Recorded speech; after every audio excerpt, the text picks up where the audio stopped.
Listen, babies, Purpose is sleeping, and I have just got through taking a few photos of her, which I will include in the end of this. But I just wanted to come on and talk about a little something I noticed, and it's something that's not going to change. It's something that will always be. Is how we in this industry, a lot of people get caught up on what's trending, what's new.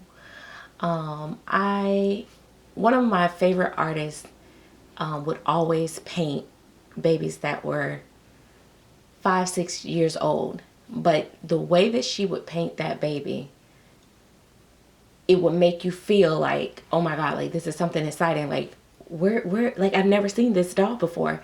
And it wasn't that. It was just you never seen it done like that.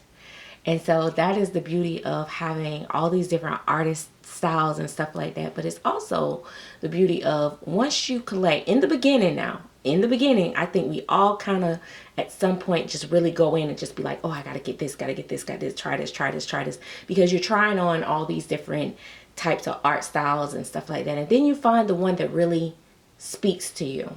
Because art to me is a feeling. Okay, we know that these aren't real babies and all that stuff, but somehow it moves us some type of way. We see them, it evokes some type of emotion. Either it makes us feel that mothering instinct, or it makes us smile, it makes us happy. You don't have to be a mother, you don't have to be an aunt just to love babies. I think most people love seeing children. Like for me, I don't want to babysit your kids. Don't bring them over here. Don't drop them off. I ain't trying to be that auntie or that grandma even to like, oh, I just gotta have my baby every day. No, I'll send them a gift. They look cute. Let's get some pictures taken. Okay, do I need to spend time with my grandkids or the children that's in my family? Absolutely. Absolutely. I ain't gonna even put myself in the unfit category. However, I'm just saying, you don't have to be obsessed with babies. Like when people see what my hobby is, the first thing they assume is that, oh my gosh, you must really love babies.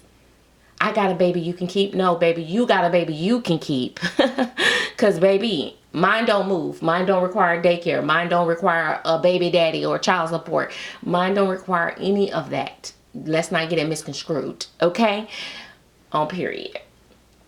So, and it's okay if you do. It's okay if you love babies because you love these dolls because you love babies and da-da-da. It's okay. But that's not the narrative that I like to lead with. Now I'm all off topic, and that's not what I came to talk to y'all about. I came to talk to y'all about that when you first start out collecting, you're all over the place, and then you find what you want. And then you kind of have an idea in your brain of what you want. And sometimes you don't know what you want until you actually see it all put together. And so, and when you get that in your collection, you're like, oh my gosh. And people be wondering like, why is she going bonkers? And it may be something that everybody else can't see what your fascination is with it because it's personal to you. And that's how I collect. I collect what's personal to me. Yes, I'm a YouTuber. Yes, I'm a Facebooker. I'm an Instagrammer. I'm a whole bunch of things. And yes, my dolls are on display a lot of times for all of you guys to see and enjoy. But at the end of the day, even when I do prototypes, at the end of the day, this baby is for who? For me. Because baby, unless y'all sending it to me for free and donating it to me, I'm not finna spend my money on something just because y'all might like it. Oh, this may get me a lot of views. What's gonna get my pockets right after I've been spent this money talking about a view? Baby, because if y'all knew, y'all wouldn't, yeah, no. So when I get something and I really say I love it and I go crazy over it, it's because I really love it and I really love this baby, and that's the point of the story. No, I'm just playing. No, but I realized that, you know, over my time of collecting, I really, and I told y'all this before, at one point I thought that if this baby was not, I mean, when I tell you it had to be, you know, one of the best sculptors, the most perfect, the this, and not saying that, you know, not belittling any other sculptor or any other artist, I realized that it has to click. And again, art is like a feeling. And so for me, when it comes to silicone babies, and I know people be like, oh, I don't pick up my dolls like that, and I just put them in the shelf and all this. Well, I don't really pick up my dolls like all day. I don't have time for that. I wish I could just sit and play dolls all day, but I don't have time for that. I have real little humans. I have, you know, work. I have to make y'all babies. And so, but when I do get ready to pick my baby up, you know what I mean? I get ready to pick this baby up, or I get ready to, you know, dress her or whatnot. I want to enjoy it. I want to look at it. I want to be able to say, ooh, this reminds me of da da da da, or, you know, I don't want no empty feeling. So if I have a doll in my collection, I don't care how beautiful it is.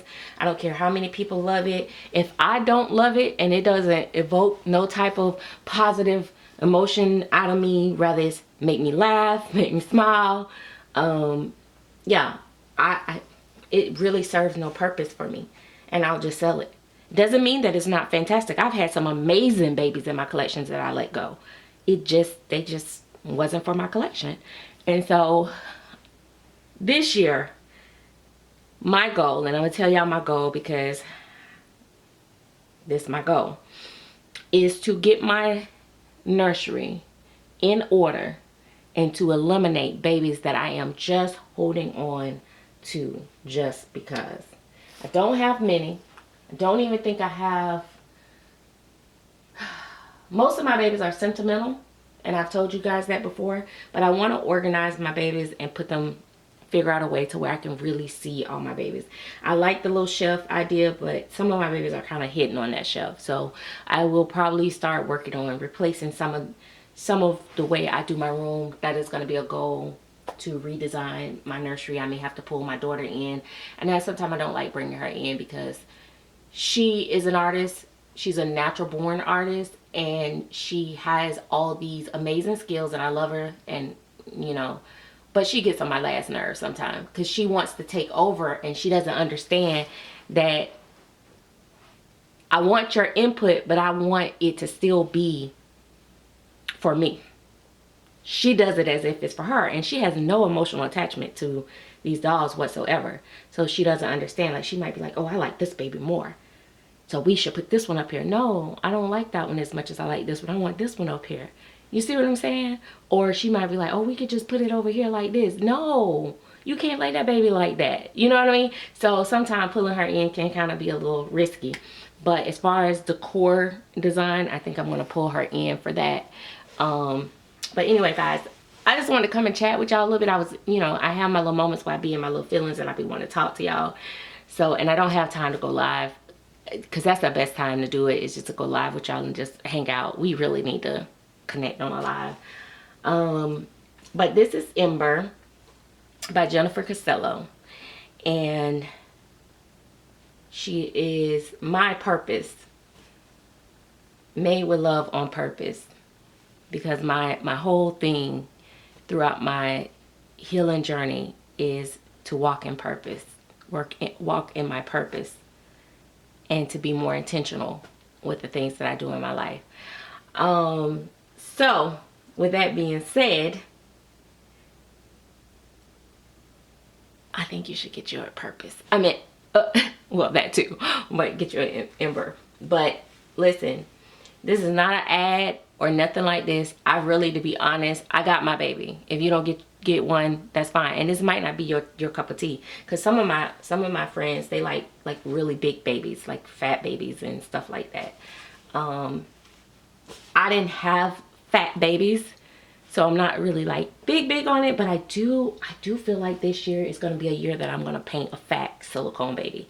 I wouldn't mind doing it because I haven't done it before, like a really fat one, like a big little chubby milk baby, you know what I mean? It can't be unhealthy looking fat, you know what I mean? And I probably shouldn't use fat, but you know what I mean?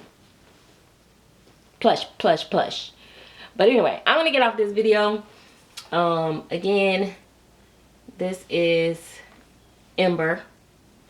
She has an open mouth, so she can take a full passy She has a detachable tongue. I don't really put it in there. I don't use it, to be honest, except for I'm doing pictures and trying to be funny. Again, I made hers specific to her skin tone and the look that I was going for with her. It was a baby that I was following. I mean, that I had while I was painting her, that I watched. I mean, that I looked at while I painted.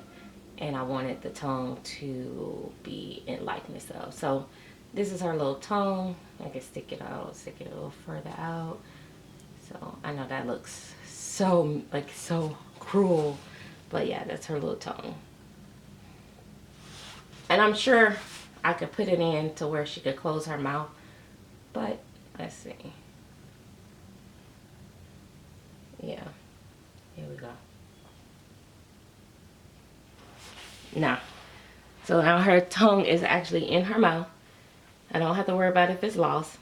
But at the same time, her mouth is still in the closed position. So I love that. But yeah. So anyway, I have to go. I gotta finish working on these babies. I am rooting like a crazy woman. And my job is never done. We'll talk to you guys later. Thanks for watching. My little tukanuka.